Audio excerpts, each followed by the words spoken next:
Do you know this hero? So this is Hercules.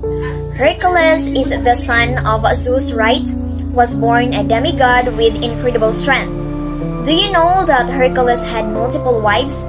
His first wife is Megara, and they had many sons, pero gipatay ni Hercules. His second wife is Deianira. In Greek mythology, Hercules is often depicted as one of the Argonauts. So what does Argonauts mean? Alright, so Argonauts, it is a group of heroes led by Jason, who sailed on a ship called the Argo. Now, unsa man ang role ni Hercules diri sa story aside from unsa siya ka Argonauts? We all know that Hercules kay one of the greatest heroes in Greek mythology.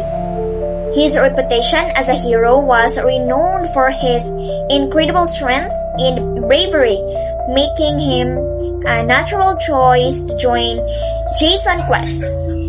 So, ari na pud ta sa role sa mga Argonauts in this story. So, it is a group of powerful and skilled individual nga nitabang ni Jason who retrieve sa Golden Fleece. Pero ang storyline ni Hercules ends earlier than the other quest. Characters: Jason, the rightful heir to the throne of Lolkos. Hercules, the strongest man alive with a mighty heart to match. Orpheus, charmer of nature and master of music. Castor and Pollux, the twin trickers hatches from an egg. Boreas, son of the north wind and could hurtle through the air. Jason and Argonauts. Jason, the rightful heir to the throne of Lolkos, gathers a crew of heroes, including Hercules, Castor and Pollux, Orpheus, and others, to sail on the ship Argo to retrieve the place. The heroes. Back in Greece, the rightful king of Lolkos, Aeson, was overthrown by his half-brother, Peleus. When Aeson's son Jason came of age, he demanded that he be given his throne. Peleus countered by telling him that to have to take the golden fleece.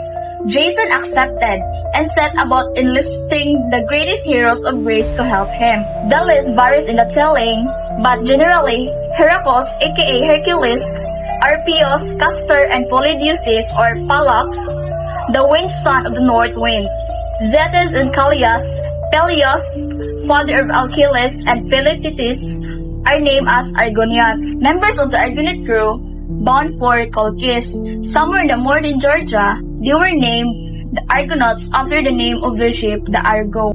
Hercules, the strongest man alive with a mighty heart to match.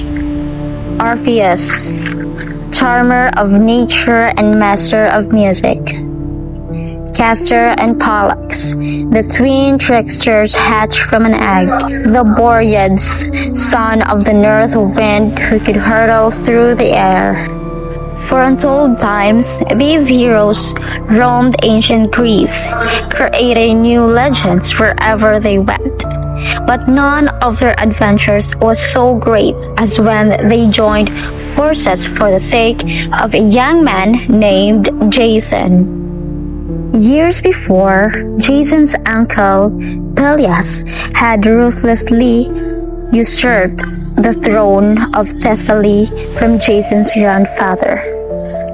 When Jason returned to his father's stolen court, the cowardly king set him a seemingly impossible task. Cross the teeming seas to Colchis and steal the golden fleece of a flying ram under King Aeetes' nose. If Jason retrieved the fleece, Peleus promised to relinquish the throne. Touched by his heroic mission, the gods spread Jason's call for help, and soon he had assembled a not-so-motley crew. These heroes, alongside countless sailors, soothsayers, and rebel demigods, named themselves the Argonauts after their sturdy ship. But the path ahead was marked with untold terrors, enough to test even the fiercest heroes. Their first stop was Lemnos, an isle of women who had killed all the island's men. As punishment, Aphrodite had cursed them with a sickening stench, but that didn't stop Jason fathering twins with the queen. The rest of the crew also found themselves embroiled in new romances until Hercules chastised them for not behaving like heroes.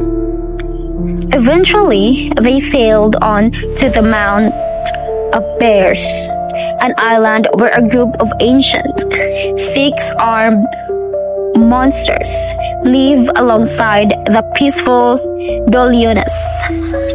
While the clan welcomed the Argonauts with open arms, the monsters surged down from the mountains and hurled rocks at the dock ship. Hercules held them off single-handedly before his comrades joined the fray. Bolstered by their victory, the triumphant heroes sailed onwards, only to be blown back to the island several stormy nights later. In the tempest, the Dalians thought these new arrivals invaders. The Argonauts were similarly unaware of their surroundings and fought blunderingly in the dark, slaying wave after wave of foe. But the morning light revealed a horrible truth. Their victims were none other than their previous host. Yet again, Jason had allowed the crew to be distracted, this time at a terrible cost. Ashamed at his conduct, he resolved to focus only on the Fleece, but even this haste proved ruinous. When Hercules' squire was abducted by a water nymph, Jason sailed on oblivious to the absence of his most powerful crewmate. The remaining Argonauts continued their quest until stopping at the side of an old man surrounded by a swirl of harpies. This was Phineus, a seer cursed by Zeus to endure old age, blindness, and endless torture for giving away his prophecies. Moved by his plight, the Wind Brothers set upon the flock, providing Phineus with a brief respite from his punishment. In return, the seer told them how to overcome the terrifying trial that lay ahead. The Symplegades, a pair of clashing rocks that reduced ships to splinters. But first, the Argonauts would have to maneuver past the Mount of Hell around the island of the bloodthirsty Amazons. Under psychedelic skies. These adventures cost the crew both in men and moral, and some feared they might be losing their minds. Upon reaching the clashing rocks, the exhausted crew quaked with fear, but Phineus' advice rang in their heads. The Argonauts released a single dove and sped through in its wake to emerge unscathed. With this narrow escape, the Argonauts finally had Colchis in their sights. Yet, while Jason rested and celebrated with his crew, he could feel his time around them was drawing to a close.